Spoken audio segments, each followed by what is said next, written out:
As most people know, a few months ago, a woman named Sami was tragically killed by somebody she thought was her Uber driver, but was not. Don't get me wrong, this is very sad and I feel for her family, but just because it's sad doesn't mean politicians can swoop in and make these stupid laws just to get a little camera time and pretend like they're doing something. So, under this new law in the state of New Jersey, starting in March 2020, drivers have to have two identifying markers on the front and rear window. They have to have a barcode that passengers scan to be sure they are matched with the right driver. And third, and this is the most craziest one in my opinion, drivers have to display their name, photo, and license plate number on both rear windows. Drivers who fail to comply with these provisions are subject to a fine of $250. Here's my problem with these stipulations. First of all, there is a 0% chance I'm riding around with my ugly mug pictured on both of my rear windows. I like to drive around colleges or at the Jersey Shore, and in both of those instances, I'm picking up at the same bars every night. It's not uncommon for me to pick up people I've seen before. The last thing I need is some drunk idiot recognizing me from the night before, and let's say he's not happy with me because, say, he wanted to take 5 people in his Uber and I said, sorry bud, I'm only taking 4. Happens a lot more than you would think. And he's pissed off and he causes a scene now that he's not attached to me on the app, but he wants revenge. Or say I park my car and I run into Wawa to get a sandwich and some jackass decides to make a wisecrack about my picture or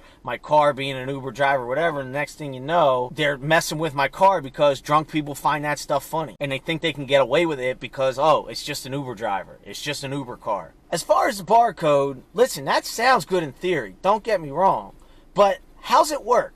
Let's say it's a freezing, rainy day in February, and you, the passenger, have to stand outside the car in the rain and try to scan a barcode in the rain, rainy window, rain pouring down on your phone, even though there's a license plate right where you're standing anyway that you could look at. And I must add, the added time it takes for the passenger to scan the barcode is the more likelihood that I'm going to get a ticket because I'm pissing off a cop because I'm blocking a lane of traffic. And if the barcode is supposed to be inside the car, that kind of defeats the whole purpose. The most dangerous moment for the passenger is deciding whether or not to get in or out of the car, right? Because once you're in the car, if the car starts moving, if the driver locks the doors, it's a wrap, right? Apparently, since us Uber drivers are all opportunistic serial killers, what benefit does it have to have the barcode in the car versus just asking the driver to confirm the address that you're going to? It's the same thing. And this whole hypothetical that I just mentioned is dealing with a sober passenger. Listen, y'all don't know the level of drunk people will get to until you've driven for Uber and Lyft. The amount of phones that will be broken, dropped, or lost just with these stupid drunk passengers trying to scan a barcode will be comical. Invest in Apple stock today. And speaking of drunks, especially drunks in the cold, you have to understand, they don't care.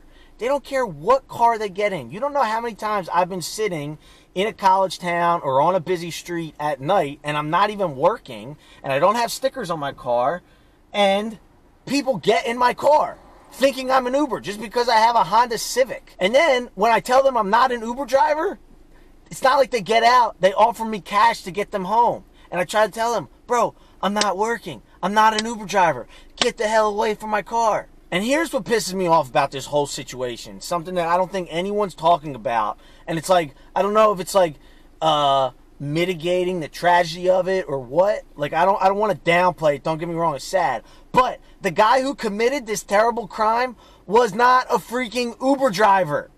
Like, he was not related to Uber at all. Like, there was nothing about him and Uber that were together.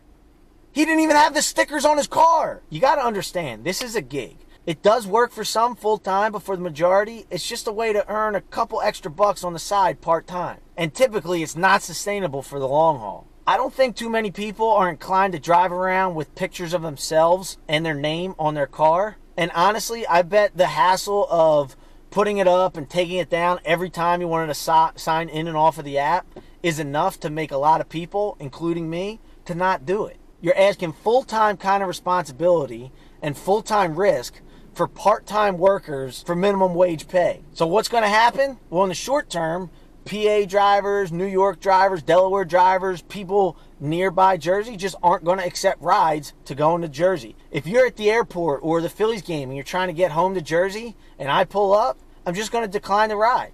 I'm not going to do it. No way I'm risking a $250 fine just because I don't have my pictures on the car. Since there will be drivers who are okay with turning their personal car into a full-time cab, I guess for the sober passengers, this law will bring them the veneer of security. But just like this country's unconstitutional traffic laws, soda taxes, or my personal favorite, the war on drugs, words on paper, or in this instance, pictures on rear windows, is not going to fix the problem that they're trying to address. In turn, the same exact thing that happened when they started over-regulating cabs is going to happen to Uber and Lyft. Crappier customer service, crappier cars, more expensive rides. Anyone who has been riding with Uber and Lyft for the past couple years, I guarantee you has seen that happening, and things like this will only expedite that process. Currently, from what I understand, they're trying to pass a federal law that would make this apply nationally, and I'm telling you, if that happens, it's a wrap, y'all. We just might as well go back to using yellow cabs. I'm Driver Ed. If you like this video, let me know, because honestly, I don't really enjoy making videos like this, but this is the kind of crap you people like to talk about at parties. Plus, I wanted to stick up for drivers a little bit, because drivers always get thrown under the bus, like in this instance, when we literally had nothing to do with it. And it's like, hey man, stop hating. Start appreciating. You know? Deuces.